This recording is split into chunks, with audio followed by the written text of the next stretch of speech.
दी कोयतू times channel को like करें, subscribe करें और बेल आइकन दबाकर नोटिफिकेशन प्राप्त करें। पेड़ के पत्तों में हलचल है, खबरदार से हैं। पेड़ के पत्तों में हलचल है, खबरदार से हैं। शाम से तेज हवा चलने के आसार से हैं। कल तवारीख में दफनाए गए थे जो लोग, उनके साए अभी दरवाजों पे बेदार से हैं। गुलजार साहब का ये शेर देवगढ़ के किले के हालात पर बहुत कुछ कहता है। दोस्तों, सेवा जोहार। मैं डॉक्टर सूरज ध्रुवे आज आपको मध्य गोंडवाना की एक ऐसी इमारत पर लेकर आया हूं जिसपे इतनी विस्तृत जानकारी आज तक आपको कभी नहीं मिली होगी। तो आइए आपको मैं ले चलता हूं इस खूबसूरत किले की तरफ जो मध्य गोंडवाना की शान कही जाती है। यह किला भारत के मध्य प्रदेश के छिंदवाड़ा जिले में स्थित है। छिंदवाड़ा शहर से लगभग 40 किलोमीटर दक्षिण पश्चिम में गोंडवाना का यह प्राचीन किला स्थित है। छिंदवाड़ा से नागपुर हाईवे पर लगभग 23 किलोमीटर चलने पर एक जगह आती है उमर नाला। उस उमर नाला से दाहिने मुड़ने पर आपको मोखेड़ रोड पे चलना पड़ता है। उमर नाला मोड़ से देवगांव की दूरी लगभग 17 किलोमीटर है, जो आप मोखेड़ कस्बे से होके जाते हैं।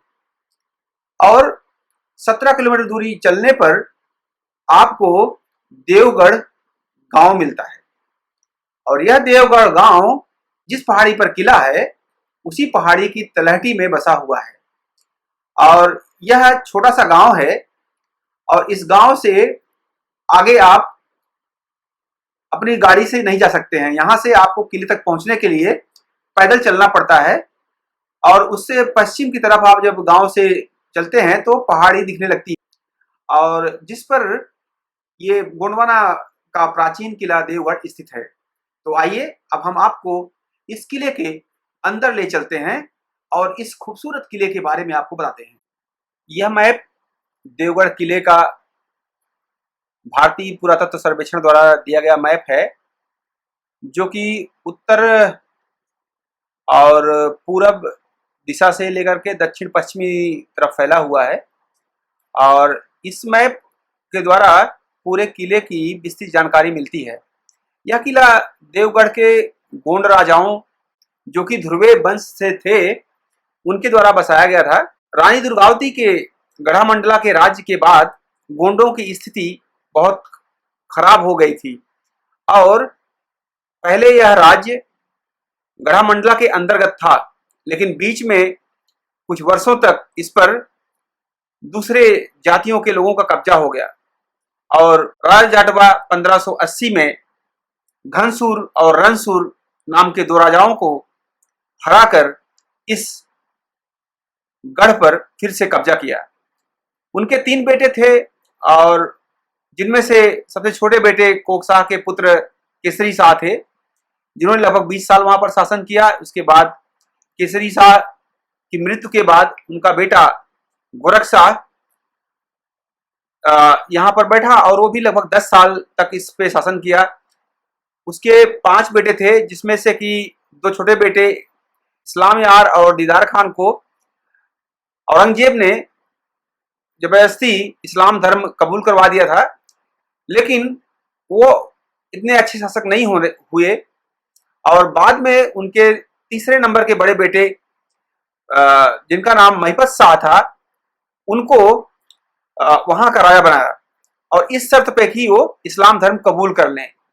और उनके चौथे और 5वें बेटे बहुत अयोग्य थे, तो पूरा शासन राजा बख्त बुलंद शाह ने ही चलाया। और 1702 में राजा बख्त बुलंद शाह, जिन्हें महिपत शाह भी कहते थे, उन्होंने नागपुर शहर की भी नींव रखी। 1709 में राजा बख्त बुलंद शाह के बाद उनका बेटा गद्दी पर बैठा और जो देवगढ़ का लास्ट ऑफिशियल राजा था जिसका नाम था चाँद सुल्तान। बाद में चाँद सुल्तान के दो और बेटे थे जो कि वहाँ पर कुछ दिनों तक गद्दी पर रहे।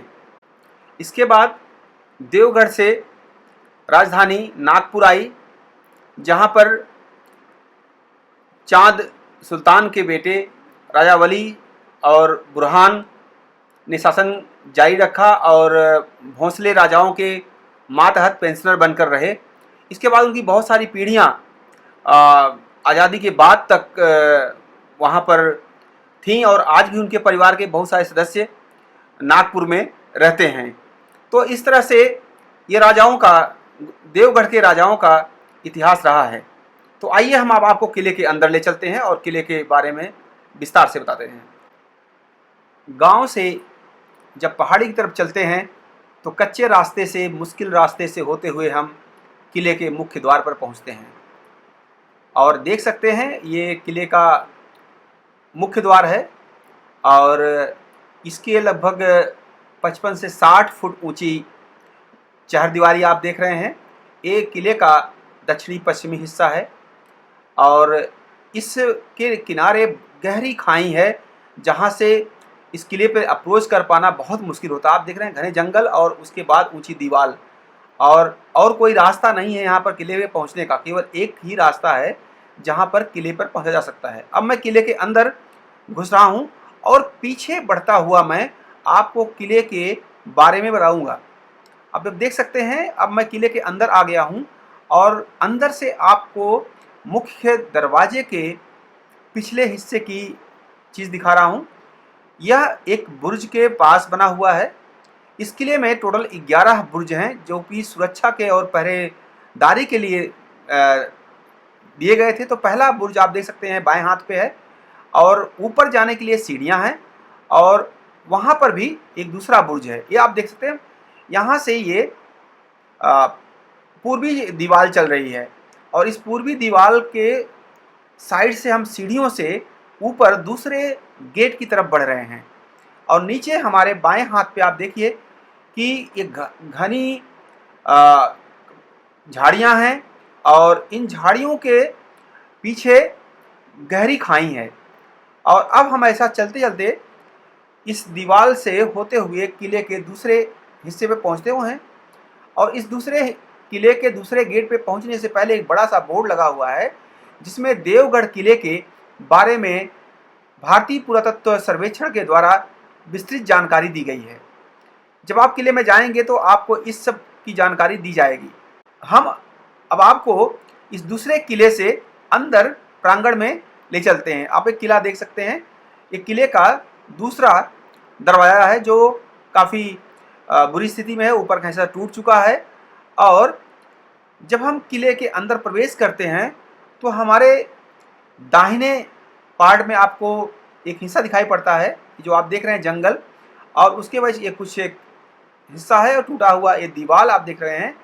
ये पूरा क्षेत्र जो है आप देख सकते हैं दूर तक गांव का बसाहट देख सकते हैं जो कि उदयपुरा गांव है जिसे बख्त बुलंद शाह ने बसाया था और इसे अब पठानपुरा गांव के नाम से जाना जाता है। और ये उसके ऊपर निगरानी टावर है। अभी आपको मैं इस किले के अंदर के उस हिस्से को दिखा रहा हूं जो दक्षिणी पश्चिमी हिस्सा है और ये उसके बारे में एक किंवदंती है कि कैसे राजा जाटबा ने इस किले पर ग्वाली बंधुओं को हरा करके फिर से गोंडवाना के राज को स्थापित किया था। और इस किले के अंदर जब आप जाते हैं तो इस किले में बहुत खूबसूरत चीज़ें हैं। सो पहला जो हमारे दाहिने हाथ पर स्ट्रक्चर मिलता है वह है हाथी खाना। हाथी खाना एक बड़ा सा प्रांगण है जिसका आप ये मुख्य द्वार देख रहे हैं। यह मुख्य द्वार हाथी खाने की एंट्री है और इसके अंदर लोग बताते हैं कि यहाँ पर 100 हाथियों का झुंड था। वहाँ से जब चलते हैं तो आपको सामने जंगल अभी दिखाई पड़ रहा है, लेकिन ये पूरा हाथी और घोड़ों के लिए जगह थी। गेट के घुसते ही जो बाएं हिस्सा है, उस बायां हिस्से की तरफ ले चलता हूँ, जहाँ पर पानी का एक स्रोत है जिसे हम मोती टाँका बोलते हैं। और यह मोती टाँके की दीवार आप देख रहे हैं। और यह मोती टाँका इतना फेमस है, इतना प्रसिद्ध है कि ये पता नहीं कितना गहरा है। इसी गहराई के बारे में अंदाज़ा लगाना बहुत मुश्किल है, क्योंकि इसमें कोई भी मौसम हो, पानी कभी सूखा नहीं है। लगभग लगभग 500 सालों के बाद भी आज भी यहाँ की स्थिति वैसे की वैसी बनी हुई है। लोग बताते हैं कि इसमें का पानी कभी भी सूखता नहीं है। और यही एक मेन सोर्स है जहाँ से पूरे किले में पाइप के द्वारा पानी, अन्य पानी के जो स्टेप वेल होते थे, जो कुएं होते थे, उनमें पानी ज़्यादा था। स्नानागारों में, किचन में और घुड़सालों में, जहाँ हाथियाँ बांधी जाती थी, वहाँ पर पीने के लिए यहीं से पानी जाता था। और यहाँ पर एक रहट हुआ करती थी, उस रहट के थ्रू पानी उन पक्की पाइपों के थ्रू पहुँचता था। तो ये बताता है कि गोंडवाना में पानी की जो टेक्नोलॉजी थी वो कितनी उन्नत थी आज से 500 साल पहले, कि इतने ऊंचाई पर भी पानी की कभी कमी नहीं पड़ी। किले का वह हिस्सा जो महल का था, जहाँ पर राज परिवार रहता था, जहाँ पर मंत्री परिषद के बैठकें होती थी, जहाँ पर राजा जाटपा का कचहरी थी, राजा जाटपा का दीवाने आम, दीवाने खास और बहुत सारी चीज़ें थीं। आप जो ये सामने बिल्डिंग देख रहे हैं, यह पूर्वी उत्तरी दरवाज़ा कहा जा सकता है, और यह नक्कार खाने के नाम से मशहूर है। और यह बाहर खुलता है, जहाँ पर कि बहुत सारी सुरक्षा दीवारें हैं। आगे अभी घना जंगल है वहाँ पर, तो वहाँ पर जाने नहीं दिया जाता है इसके आगे। लेकिन इसके पश्चिम में और दक्षिण में आपको महल का हिस्सा मिलता है। तो मैं आपको इस महल के हिस्से की तरफ ले चलता हूँ, और अब तीसरे द्वार के द्वारा हम मुख्य महल में प्रवेश करेंगे। अभी हम आपको तीसरे द्वार की तरफ ले चल रहे हैं। उससे पहले मैं आपको एक बहुत ही महत्वपूर्ण हिस्सा दिखाना चाहता हूँ। यह हिस्सा है कचहरी का, यानी कि दीवाने आम, जहाँ पर राजा जाटबा या उनके वंशजों ने आम पब्लिक के लिए, आम लोगों के लिए दरबार लगाते थे। ये जो आप सिंहासन देख रहे हैं और उसके पीछे जो सूर्य चमक रहा है, कभी इसी तरह से देवगढ़ के राजाओं का सूरज चमक रहा था। आज उनकी शाम हो गई है, वहाँ पर बुरा हाल हो गया इस किले का। लेकिन कभी ये कचहरी हुआ करती थी और यहाँ पर राज दरबार लगता था, और इस राज दरबार में लोगों की परेशानियों और समस्याओं को सुना जाता था। अब यहाँ से मैं ये आपको इसके महल के अंदर प्रवेश का, यानी किले का तीसरा मुख्य द्वार है, जहाँ से हम महल के अंदर प्रवेश करते हैं। एक कचहरी आप देख रहे थे, और अब हम आपको ये सामने का जो हिस्सा आपने देखा अभी नक्कार खाने का, अब हम आपको अंदर कुछ महल के बहुत महत्वपूर्ण हिस्सों को दिखाते हैं। ये महल और किले के बाहरी हिस्से को जो दीवार है अलग करती है, और ये रास्ता जो आप देख रहे हैं ये बाहर निकलता है, और ये मैं अब किले महल के अंदर आ गया हूँ, और महल के अंदर से मैं इस तीसरे दरवाजे को दिखा रहा हूँ। और इसके आप बाएं गहरी खाई है, और दाहिनी तरफ आप देखेंगे तो आपको यहाँ पर एक पानी का कुआं है, स्टेपवेल है, जिसमें कि उस आप कुआं देख रहे हैं, ये पानी था। ये राजमहल के विशेष कार्यों के लिए पानी का इस्तेमाल होता था यहाँ पर, किचन और खान पान के लिए, या नहाने के लिए, या उनके पर्सनल यूज के लिए है। और यहाँ पर पानी उसी मोती टाँका से आता था और भरा जाता था राहट के द्वारा, पाइप के द्वारा। अब हम यहाँ से आपको इसके दूसरे हिस्से में ले चलते हैं महल के। आप देख सकते हैं ये हिस्सा। अब आपको ये छोटे छोटे कमरे जो बने हैं, ये राजमहल के लोगों के लिए रिहायशी कमरे थे। और ये आप दीवार जो देख रहे हैं उत्तर की तरफ, और इस दीवार है, इस दीवार से होते हुए जब आते हैं तो आपको इस दीवार के बाहर ये जो बिल्डिंग ईंटें हैं इनके बगल में आ रहा है, इसे बोलते हैं, ये यहाँ का खजाना था। इसकी दीवारें आज भी बहुत मोटी हैं, और इसके अंदर घुसने पर बहुत ही मोटी दीवार है जिसके अंदर खजाना छुपाया जाता था। एक देवगढ़ किले का खजाना रखने का स्थान है। और ये उत्तरी और पश्चिमी दीवार आप देख सकते हैं। और अब हम इसके अंदर और आते हैं। ये आपका दीवाने खास है। दीवाने खास वह जगह होती थी जहाँ पर गोंड राजा अपने खास लोगों के साथ बैठकें करते थे, खास लोगों के साथ मीटिंगें रखते थे। और अभी ये टूटी फूटी स्थिति में है, आप देख सकते हैं। और इसी के बगल में पीछे आपको देख रहे हैं, जो एक दरवाजा दिख रहा है उसके पीछे बादल महल है, जहाँ पर रानी महल था और रानियों के रहने का जगह थी। और ये आप देख सकते हैं, जो ये एक तरह का हमाम है या स्नानागार है, जो उनके क्रीड़ा स्थल है राजा और रानियों का। अब मैं आपको यहाँ से बाहर ले चलता हूँ और किले के उस हिस्से पे जो कि बादल महल का टूटा हुआ हिस्सा है। और इसके पीछे से अगर आप देखेंगे तो दक्षिणी पूर्वी दीवार दिखती है, और जहाँ से बहुत सारा एरिया जो है अभी भी खंडहर में तब्दील हो चुका है। और ये खंडहर इतना इम्पॉर्टेंट है, इतना आप देख सकते हैं कि पूरा इतना बड़ा खंडहर है, लेकिन एक भी लोहे का कुछ भी सामान यहाँ नहीं है। यानी कि पूरी की पूरी इमारत, पूरा का पूरा किला और महल बिना लोहे के इस्तेमाल से बना हुआ है, और ईंटों और वहाँ उस समय के सीमेंट का जो स्ट्रक्चर था उससे बना गया है। और यहाँ पर जल वितरण प्रणाली का एक बोर्ड लगा हुआ है जो बताता है कि कितना बेहतरीन पानी के वितरण की व्यवस्था यहाँ पर थी, पानी के निष्कासन का करने की व्यवस्था थी। और ये हिस्सा जो आप देख रहे हैं, ये महल का आंतरिक हिस्सा है जो महल के आंगन में खुलता है और बादल महल को जोड़ता है। और ये जो कुछ आप दीवारें देख रहे हैं, ये उसी हिस्से से निकलती हुई आंगन की तरफ आ रहे हैं। और अभी भी पूरा इधर का हिस्सा टूट गया है, और काफ़ी कमरे हैं यहाँ पर, छोटे छोटे कमरे हैं जो टूटे हुए हैं। और ये आप देख सकते हैं कि ये बहुमंजिली 7 मंजिला कहते हैं कि गोंडों में सतखंडा महल का एक था असर, जो कि 7 खंड के महल होते थे, 7 तल्ले होते थे उसमें, और वो आकाश को चूमते थे। अगर नीचे से देखने वाला लगता तो बहुत ऊंचाई पे हैं। आप देख सकते हैं ये खंडहर होने के बाद भी 3 फ्लोर आप देख सकते हैं सामने, और 2 फ्लोर नीचे हैं, तो 5 फ्लोर अभी भी मौजूद हैं। और ये एक और बादल महल के अंदर का पानी का टाँका है, जो इसमें भी उसी मोती टाँके से पानी आता था, जो कि रानियों के लिए विशेष रूप से इस्तेमाल करने के लिए था, और उनके राज परिवार के लिए पानी का उपयोग होता था। अब यहाँ से मैं बादल महल के पीछे से होता हुआ आपको इस किले के दक्षिणी और पश्चिमी हिस्से में ले चलता हूँ, जहाँ पर कि राजा बख्त बुलंद शाह ने अपने लिए एक छोटी सी मस्जिद बनाई थी, जो बहुत फेमस थी। जब उन्होंने कोया पुनेम को छोड़ करके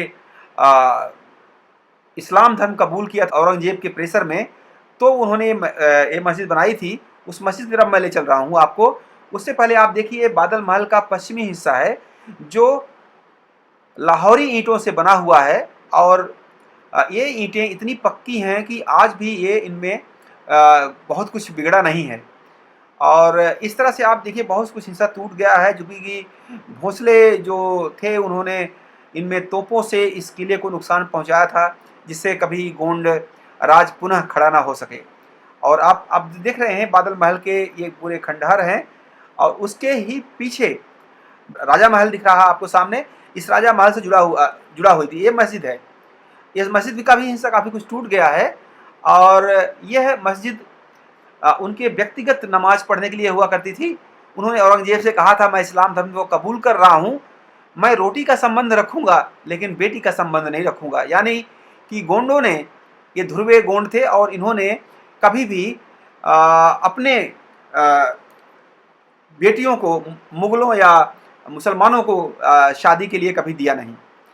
और अब इस मस्जिद के पास में ही एक लास्ट जो सुरक्षा का बुर्ज है, मैं आपको वहाँ ले चलता हूँ, जो किले की सुरक्षा के लिए बहुत ही महत्वपूर्ण था। और यहाँ से पूरी पश्चिमी दक्षिणी हिस्से को पूरा देखा जाता था, और यहीं पर उनके पुरखों का पेन थाना है। ये ध्रुवे लोगों का गढ़, जो पेन गढ़ा होता है, ध्रुवे गोत्र के लोगों का पेन गढ़ा है। और यहाँ पर राजा बख्त बुलंद शाह का अपना जो पेन थे उनका स्थान है, और जो अभी चंडी मंदिर के नाम से जाना जाता है, और इस पे सीढ़ियाँ बनी हुई हैं वहाँ तक पहुँचने के लिए। और इसी मस्जिद के ठीक उत्तरी पश्चिमी तरफ ये बुर्ज है जिस पर कि ये पेन थाना है। यहाँ पेन थाने पर आज भी हर साल जगह जगह के धुरवे आते हैं, अपने पेन गढ़िया के द्वारा यहाँ पर गंगो संपन्न करते हैं और अपने पूर्वजों को याद करते हैं, उनके प्रति श्रद्धा व्यक्त करते हैं और गढ़ों को संपन्न करते हैं। तो आप देख सकते हैं ये आज भी यहाँ पर ये खूबसूरत सा पेन थाना है, और यहाँ मैं आपको दिखाता हूँ, यहाँ से खूबसूरत नज़ारा है पश्चिम तरह का। ये पेन थाना आप देख सकते हैं, यहाँ झंडियाँ हैं, ये पूरा पेन थाना है। अब मैं आपसे विदा लेना चाहता हूँ और आपको सेवा जोहार कहते हुए यहाँ से किसी अन्य किले पर मिलने का वादा करता हूँ। बहुत बहुत धन्यवाद और सेवा जोहार।